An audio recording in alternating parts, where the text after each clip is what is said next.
사도행전 말씀입니다. 사도행전 7장 54절에서 60절 말씀입니다. 사도행전 7장 54절에서 60절까지의 말씀입니다. 우리 한 목소리로 천천히 읽겠습니다. 저희가 이 말을 듣고 마음에 찔려 저를 향하여 이를 갈거늘 스데반이 성령이 충만하여 하늘을 주목하여 하나님의 영광과 및 예수께서 하나님 우편에 서신 것을 보고 말하되 보라 하늘이 열리고 인자가 하나님 우편에 서신 것을 보노라 한데 저희가 큰 소리를 지르며 귀를 막고 일심으로 그에게 달려들어 성 밖에 내치고 돌로 칠세 정인들이 옷을 벗어 사울이라는 청년의 발 앞에 두니라. 저희가 돌로 스데반을 치니 스데반이 부르짖어 가로되 주 예수여 내 영혼을 받으시옵소서 하고 무릎을 꿇고 크게 불러 가로되 주여 이 죄를 저들에게 돌리지 마옵소서 이 말을 하고 자니라. 아멘. 기도하겠습니다. 도우신 주님 고맙고 감사합니다. 부드러운 종을 십자가 뒤에 감춰두시고 즉 입술만 성령께서 사로잡아 주옵소서. 오늘 말씀을 통해서 깨닫는 은혜, 누리는 은혜, 큰 복 가운데 있게 해 주시옵기를 간절히 바라고나며 예수 그리스도를 받들어 감사하며 기도드리옵나이다. 아멘. 우리 다 같이 성경을 드셔서 선포하겠습니다. 성경을 드시고 힘차게 선포합시다. 하나님의 말씀은 내 발에 등이요 내 길에 빛입니다. 내가 말씀을 지키면 하나님께서 나를 지키십니다. 아멘. 여러분들의 고백과 또 성경 말씀을 통해서 여러분들 삶에 하나님의 풍성한 은혜가 매일같이 넘쳐나기를 축복하고 또 축원드립니다. 특별히 여러분들 특별히 건강하셔야 됩니다. 건강하셔서 또 하나님을 더욱더 기쁘게 하고 또 삶 가운데서도 즐거움을 참 많이 누리시기를 바랍니다. 하나님께서 이 땅에 우리를 보내시고 또 하나님께서 이끌어 가실 때에는 또 분명한 뜻이 있는 것처럼 우리의 삶을 통해서 하나님은 분명한 뜻 가운데 이끌어 가십니다. 그렇게 될 때 우리는 더욱더 강건해지고 또 건강한 모습을 통하여 하나님 앞에 서 있게 되시기를 예수님 이름으로 축원드립니다. 2020년을 맞이하면서 우리 새해 우리 표가 성령 안에서 바르게 갑시다 라고 정하면서 우리 하나님 앞에 어떻게 하는 것이 바르게 가는 것인가에 대해서 지금까지 말씀을 통해서 묵상하고 있습니다. 그래서 바르게 가는 것, 빨리 안 가도 좋고 그렇지만 바르게 가는 것, 이것이 하나님 앞에서 2020년 하나님 우리 두드림 교회 필요입니다. 근데 바르게 간다라면은 하나님 뜻 안에 있는 것이고 또 하나님 말씀 안에 있고 또 하나님 인도하시는 것이 아마 바르게 가는 것일 것이에요. 우리의 생각들이 있고 또 우리의 지식들이 분명하게 있다 할지라도 그 모든 것들 속에서 하나님이 이끌어 가시는 것, 이것이 가장 바르게 교회가 가는 길이라고 저는 믿습니다. 그래서 지금까지 계속해서 이렇게 말씀을 전했고 또 우리가 참된 예배 가운데 성공적인 예배는 성공적인 인생을 살게 한다는 것을 우리 삶 가운데서도 여러분들 체험하고 또 체험하게 되시기를 축원드립니다. 그래서 지난 시간에도 우리가 복음의 능력이 하나가 되게 합니다 라는 말씀으로 같이 나눴지요. 이 복음의 능력이라는 것은 편견이 없다라고 말씀 드렸습니다. 복음이라는 것은 들어야 될 자가 있고 듣지 말아야 될 자가 있는 것은 아니다. 복음 그래서 누구든지 다 듣게 하시려고 예수님께서 십자가에 달려 돌아가신 그 복음, 바로 우리에게 주신 이 복음은 세상 어느 누구도 한 사람도 예외 없이 다 듣게 하시려는 바로 편견이 없는 복음이다. 그렇게 말씀드렸습니다. 그리고 또 복음의 능력이 또 복음은 장벽을 넘게 한다라고 말씀을 드렸어요. 장벽이라는 것이 어떤 장벽이 아니라 베드로처럼 유대인들에게 성령의 충만함을 하나님이 주셨습니다. 그래서 그들만이 가지고 있는 하나님의 복인 줄 알았습니다. 그런데 하나님은 뜬금없이 고넬료 집에 들어가셔서 하나님이 친히 성령으로 충만케 해주시면서 베드로가 갖고 있던 또 유대인들이 갖고 있는 그런 장벽들을 하나님은 훌쩍 뛰어넘으시면서 복음에는 장벽이 없음을 베드로에게 보여주었죠. 그리고 또 세 번째로는 죄의 사함으로 구원에 이르게 한다라고 말씀을 드렸습니다. 고넬료는 참 신실한 사람이었습니다. 하나님 앞에서 참 기도 많이 하고 착한 일들도 많이 하고 칭찬 받는 사람이었어요. 어떤 유대인들보다도 더 신실한 사람이었습니다. 그런데 하나님은 그 신실한 사람에게 바로 베드로를 보내심으로 말미암아서 누구를 전했냐면 바로 예수 그리스도를 전했단 말이죠. 예수 그리스도가 없는 신실함, 예수 그리스도가 없는 기도, 예수 그리스도가 없는 삶의 질이 어떠할지라 할지라도 하나님의 말씀에 근거해서 그 자는 죄악 가운데 심판받을 수 없다라는 것을 성경은 말해주고 있으면서 그 사람 고넬료 가족들을 하나님이 사랑하셔서 예수 그리스도를 보내주시고 또 예수 그리스도를 듣고 예수 그리스도를 영접함으로 인해서 그 신실한 마음에 하나님께서 물 붓듯 부어주신 것이 성령의 충만이었지요. 이것을 보면서 베드로가 깜짝 놀랐고 하나님께서 이 가정에 축복해 주셨음을 보면서 이제 베드로의 눈도 뜨이게 되었죠. 바로 예수님 때문에 베드로를 고넬료 가정에 보내셔서 죄 사함의 권세를 얻게 하고 죄 사함이 있는 그 자리에 성령의 충만함을 부어주심으로 말미암아서 거룩함이 무엇인지를 고넬료 가정에게 보여주셨습니다. 이것이 지난 시간에 복음의 능력이 우리로 하여금 하나 되게 합니다라는 말씀으로 우리가 같이 나눴던 말씀입니다. 오늘은 그 복음을 가진 우리 하나 된 모든 자들에게 각자 이제 주님과 한 몸 된 자에게 허락된 축복이라는 말씀을 같이 나눌 것인데요. 여러분들에게 하나님을 주신 축복들이 있습니다. 여러분들은 예수 그리스도를 믿으시죠? 아멘. 그리고 또 어떤 사람들에게 우리가 하나가 된다, 한 몸 된다라는 말에 대해서 참 그 뉘앙스가 우리에게 와닿지 않아요. 한 몸이라는 것은 같이 사는 것이고 또 같이 있어야 되는 것인데 라는 그런 개념 때문에 한 몸이라는 사실에 대해서 참 와닿지 않지요. 그러나 지금 여러분들이 고백하신 것처럼 나는 예수 그리스도를 믿는다라고 고백했던 아멘, 그 아멘 단어 안에 또 여러분들 안에 바로 예수 그리스도가 함께 계시기 때문에 그렇다라는 것이죠. 그래서 여러분들은 지금 하나님과 한 몸을 이룬 자라는 사실을 여러분들 잊지 마시기 바랍니다. 안 믿는 분들이 계시나 본데요. 다시 한번 설명해 드리겠습니다. 여러분들은 예수 그리스도를 믿으십니까? 아멘. 그럼 여러분들은 예수 그리스도와 한 몸을 이룬 것을 증명한 것이고 여러분들은 한 몸을 이루었습니다. 아멘. 아직도 안 믿는 분이 계신데 이제 이 말씀 끝나고 나면 믿으시기 바랍니다. 자, 왜냐면은요, 한 몸을 이룬 자에게 하나님 주시는 게 있어요. 한 몸을 이루지 못한 자에게는 주시지 않는 것이 있는데 오늘 그것을 살펴보려고 그래요. 한 몸을 이룬 자에게만 주시는 하나님의 축복을 우리가 오늘 살펴보기를 원합니다. 사도행전을 보면은 이제 오순절 이후의 사건이죠. 오순절 성령 충만의 이후의 사건들이 펼쳐지게 되고 또 오순절 이후에 초대교회는 엄청난 부흥의 불길에 휩싸이게 됩니다. 그래서 많은 사람들이 교회로 나오게 되죠. 그 교회에 나온 원인이 뭐냐면 사도들이 가르치고 배우고 교제하고 떡을 떼며 함께 기도했더니 라는 전제 조건이 있었죠. 그래서 사도 바울이 아니라 초대교회는 바로 이 네 가지 때문에 하나님은 부어주셨고 또 부흥을 경험하게 됩니다.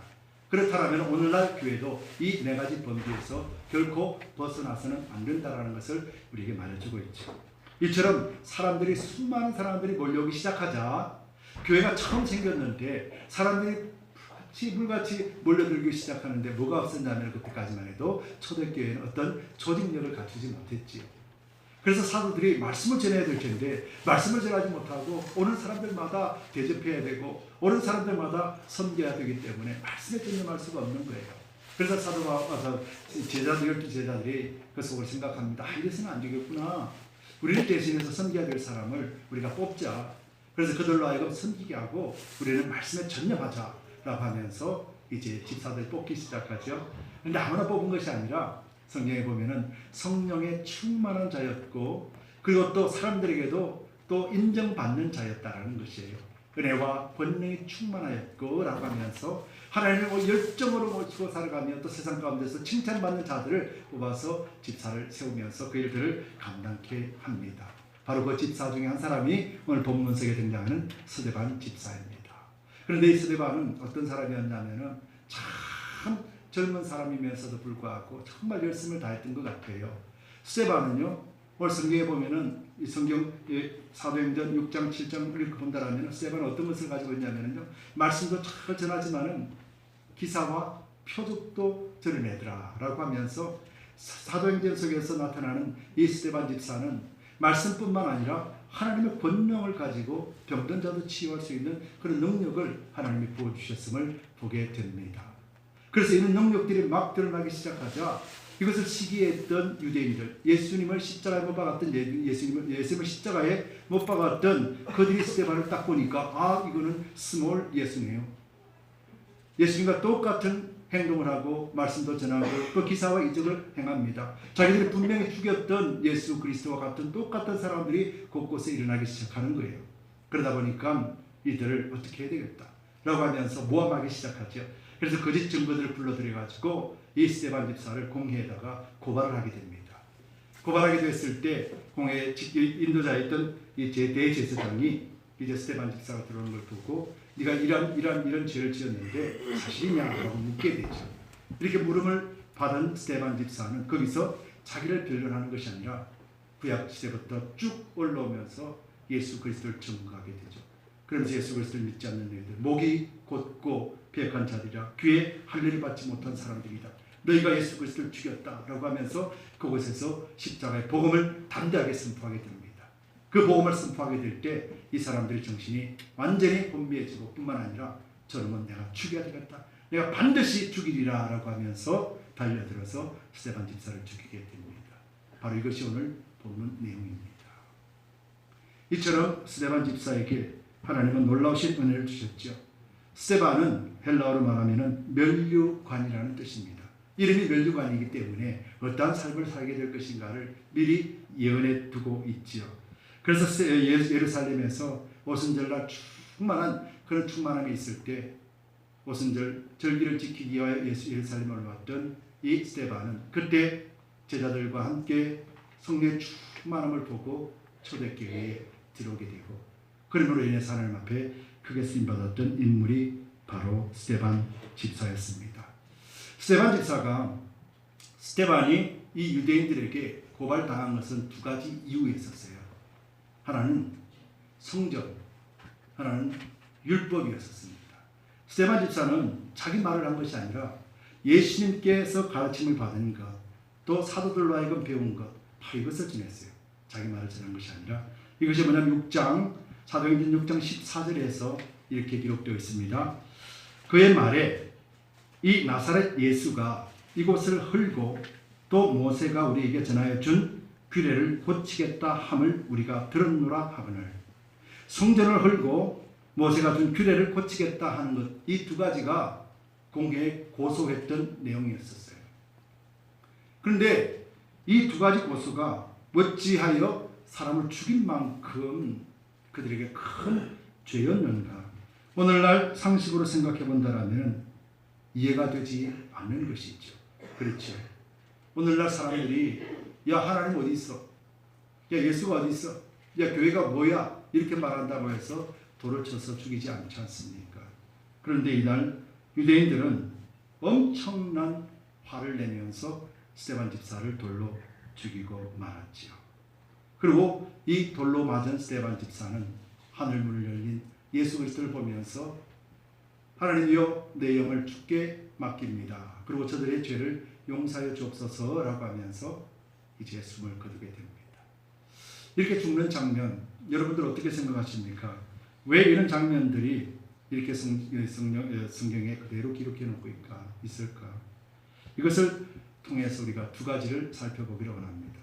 하나님 앞에 선택받은 사람, 또 하나님 앞에 한몸된 자, 주님과 한몸된 자에게 특별히 허락한 두 가지 축복이 바로 이 말씀 속에 담겨져 있음을 우리가 찾아내길 바랍니다.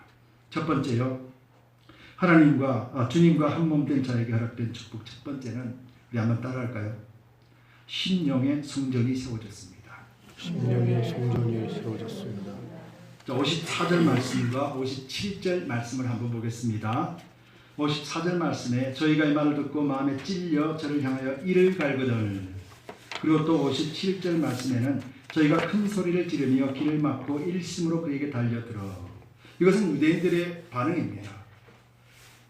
스데반 집사가 전한 그런 복음의 말을 듣고 그들이 심히 마음에 찔릴 뿐만 아니라 이를 버덕버덕 갈았다라고 해요.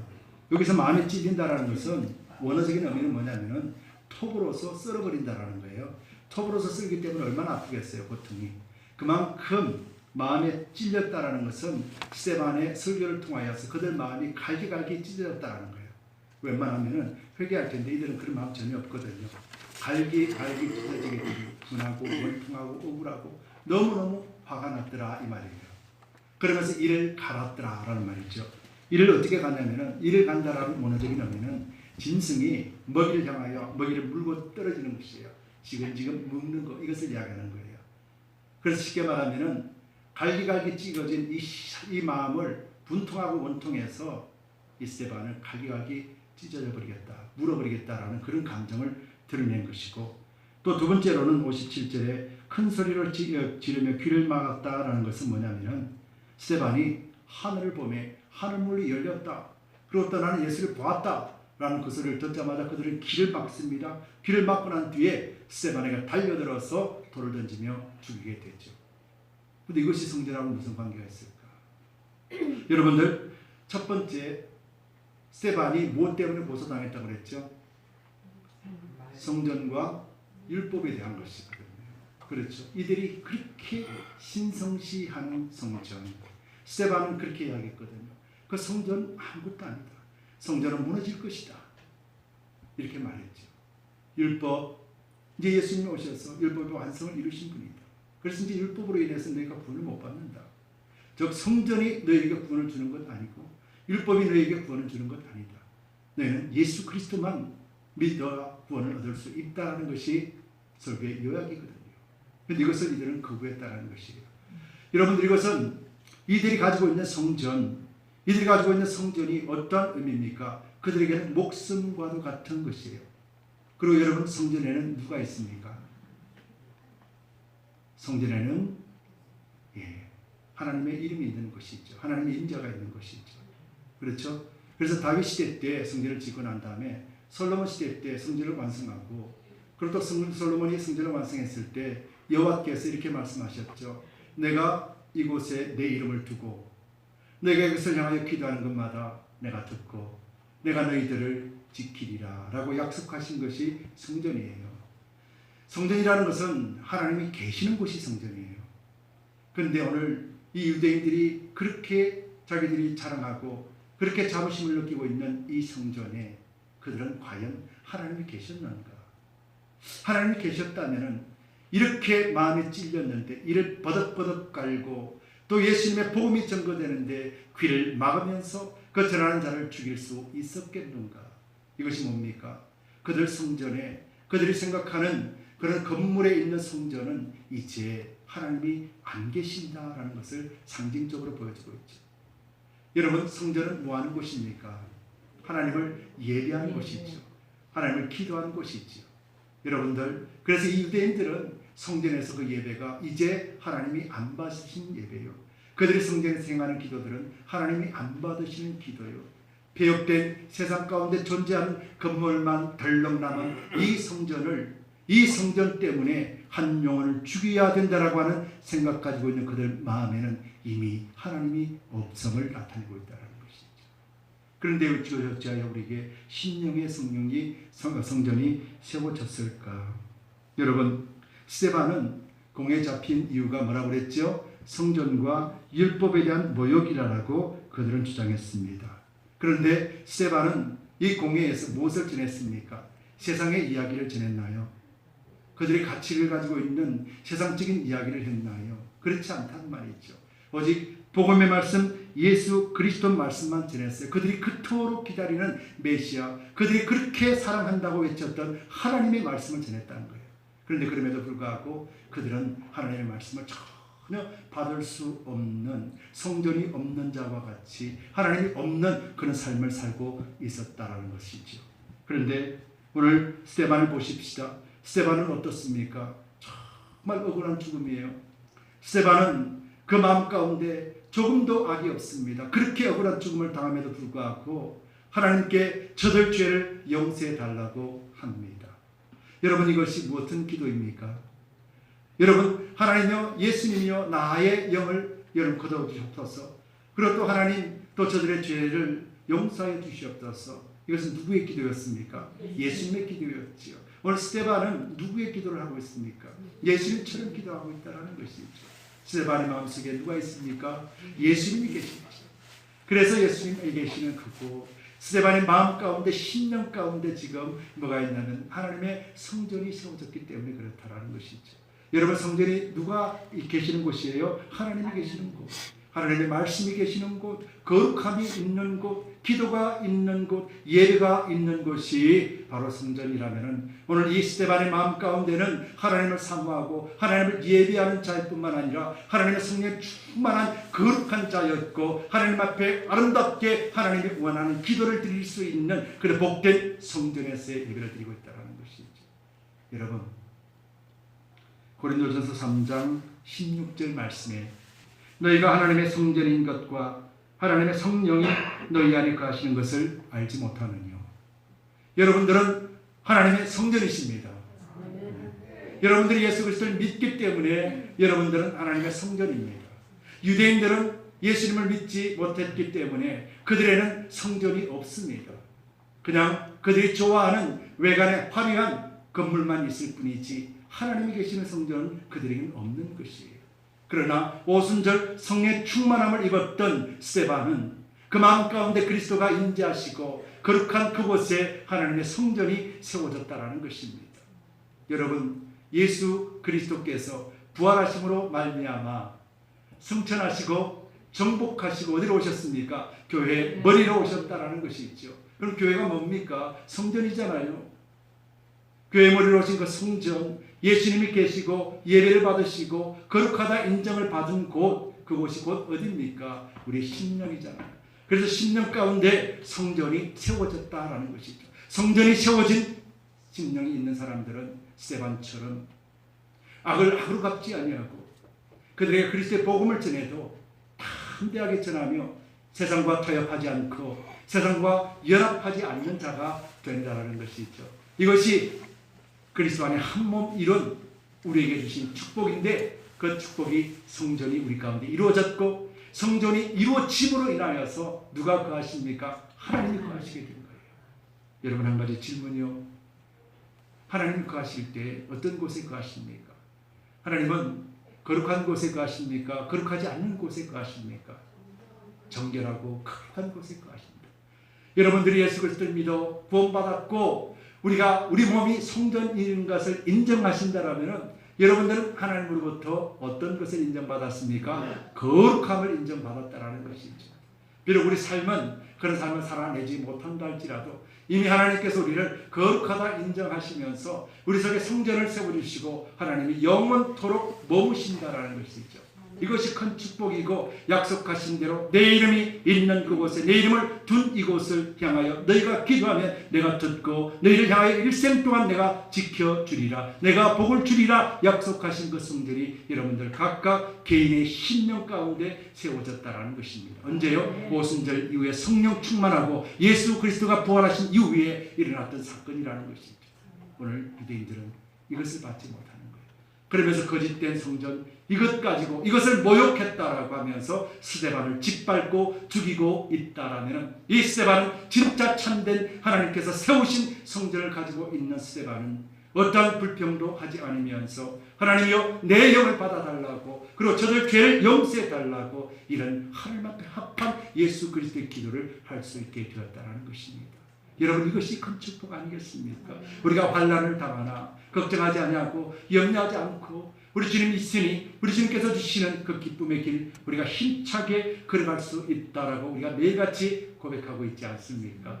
바로 이것이 하나님의 은혜인 줄 믿습니다. 여러분, 심령 가운데 성전이 세워졌음을 여러분들 인정하시지요?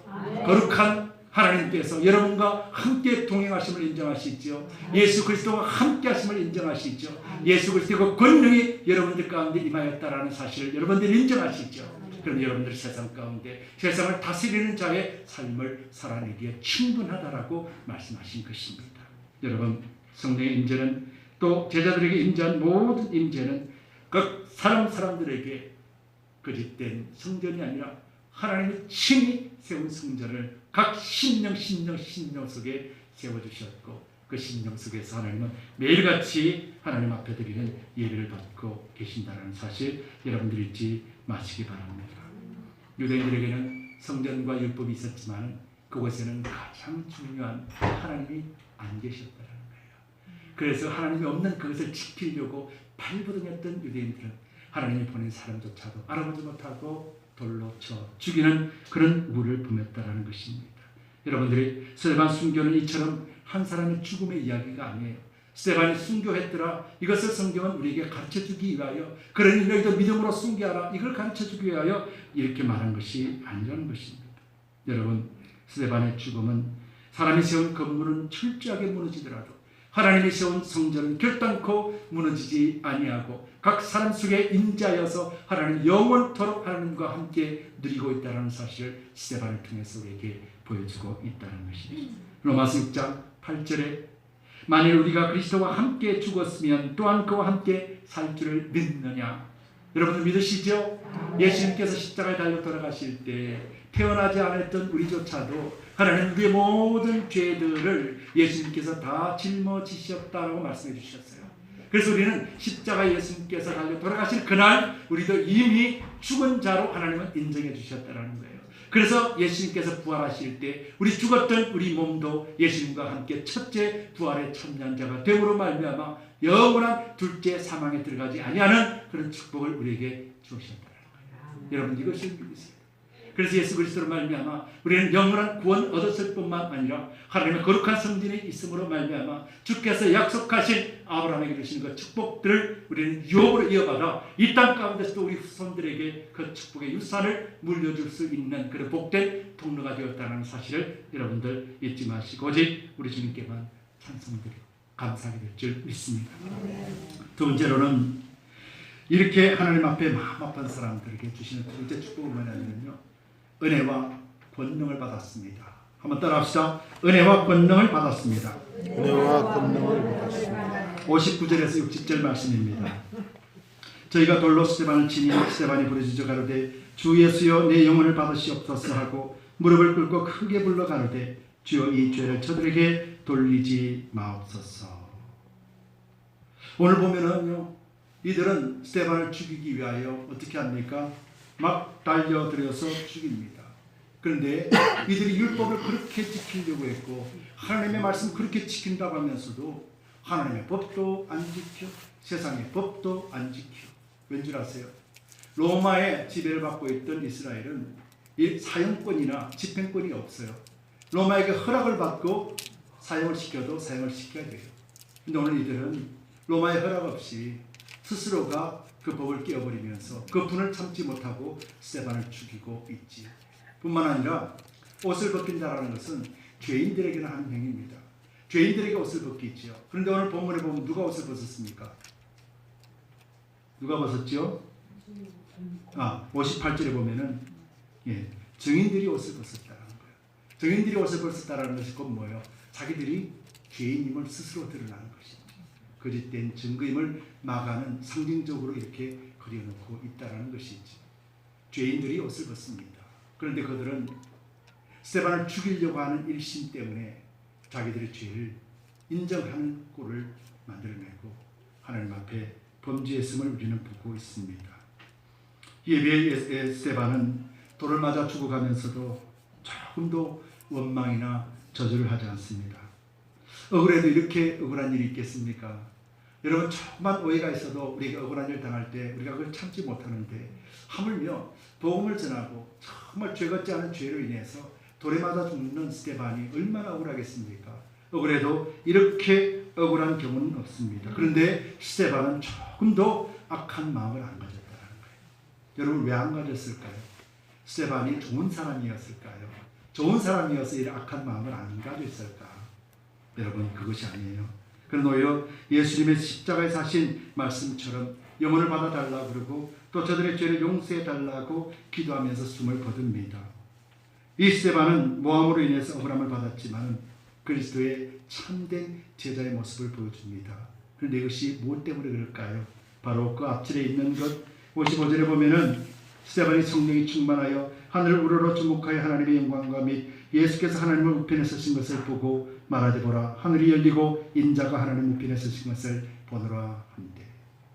여러분, 성전을 가지고 있었던 율법을 가지고 있었던 유대인들은 하나님을 볼 수도 없었고 보지도 못했습니다.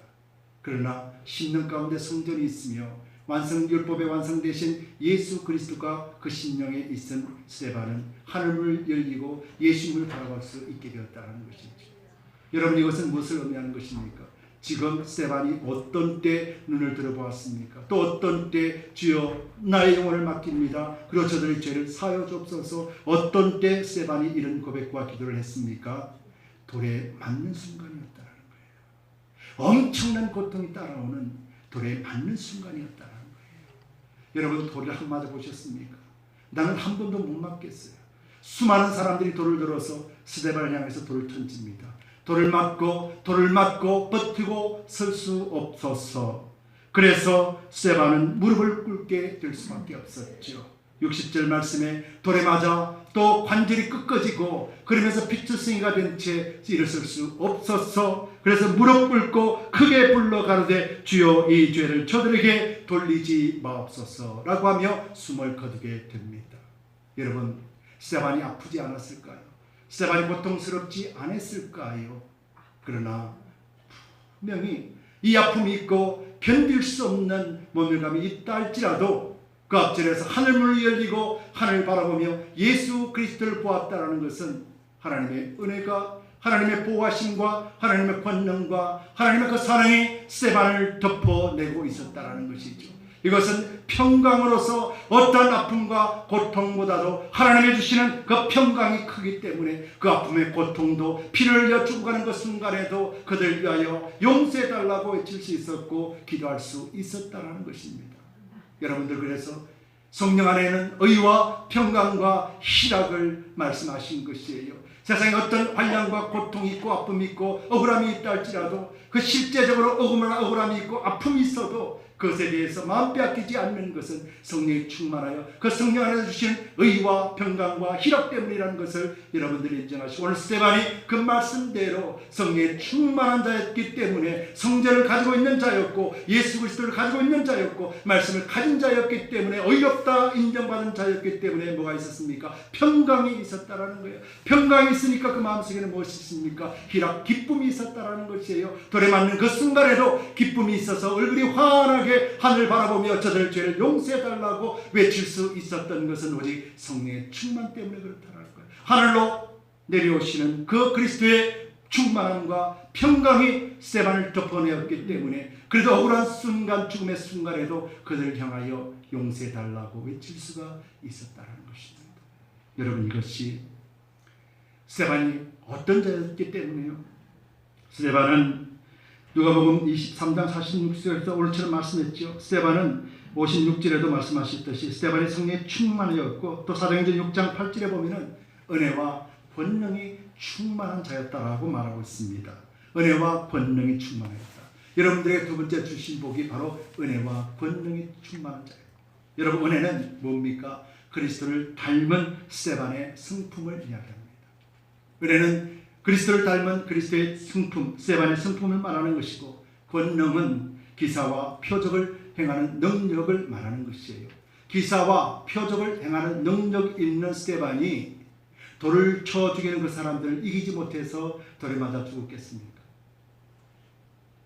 기사와 이적과 표적을 행할 수 있는 사람인데 그들을 이기지 못해서 그들에게 붙잡혀서 그렇게 죽음을 당했을까요? 스데반은 자기 스스로가 죽음의 길에 서 있었음을 말해주고 있는 거예요. 스데반은 복음을 전하면서 그 어떤 환경도 두렵지 않다, 오직 예수 그리스도로 인하여서 복음의 능력만을 전하기 위하여 그곳에 서 있었던 것을 우리로 하여금 보게 합니다. 스데반이 힘이 없어서 맞아 죽은 것이 아니라는 거예요. 권능과 또 하나님의 은혜를 가진 자로서 기사와 표적들을 행하는 능력을 가진 스데반, 그 스데반을 통하여서 하나님께서 능력만 주시면 그들을 물리치고자 했다라면 언제든지 물리칠 수 있었습니다. 그러나 하나님께서는 그리하지 않으셨고, 스데반도 그런 능력을 인하여 하나님 앞에 구하지 아니하였고, 우리 영혼을 받아달라고, 저 땅에, 이 땅이 아니라 하늘에 소망을 둔 스데반의 눈에는 하늘의 그 광명하고 찬란함을 보게 되니 이 땅에 어떠한 미련보다도 하나님의 계시는 그곳을 더 확연하게 깨닫게 되었기 때문에 그래서 그 죽음의 자리에도 스데반은 담대하게 서 있을 수가 있었던 것입니다. 여러분, 순교하는 것, 성경은 우리에게 순교를 요구합니까? 복음을 전하다가 우리에게 죽으라고 요구하지 않으시죠? 그렇죠? 복음을 전하다가 죽으라고 이렇게 요구한다라면, 또 반드시 순교하다가 죽는 것이 옳다라고 한다라면, 우리는 이렇게 테러하면서 이슬람을 믿는 그들과 뭐가 다를 바가 있겠습니까? 그죠? 복음은 전하다가 순교하라고 하나님은 절대로 그렇게 하지 않으십니다.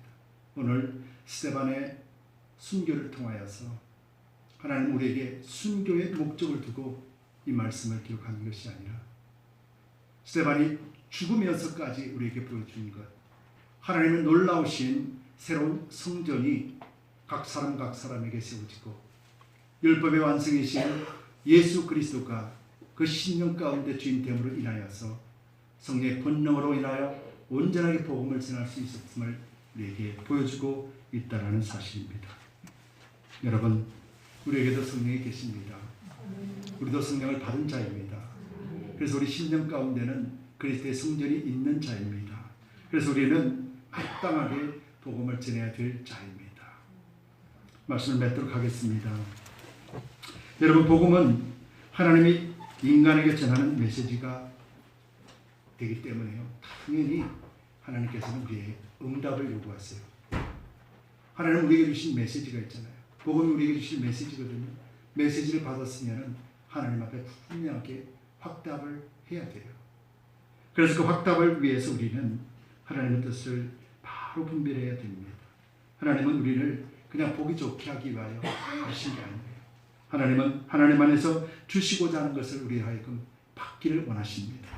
그래서 여러분, 복음을 받아들인다라는 말 있죠. 그렇죠? 복음을 받고 복음을 받아들이고 라는 말을 사용할 때 드린다라는 것은 복음을 우리 속에 담아낸다라는 것이겠죠.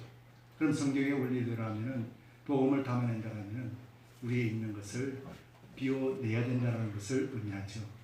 복음을 받는다라는 것은 우리 속에 있는 것들을 내어내고 그리고 복음을 새롭게 우리 속에 채운다라는 의미가 있죠. 예수 그리스도가 그런 것이죠. 하나님의 말씀이 그런 것이죠. 우리의 생각이나 우리의 경험이나 우리의 지식이나 우리의 환경이나 우리의 모든 것들보다도 우리 예수 그리스도께서만이 주인 되시라는 것을 말해주고 있습니다.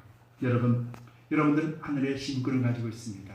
그리고 또 여러분들은 신랑 되신 예수님의 신부의 자격도 가지고 있습니다.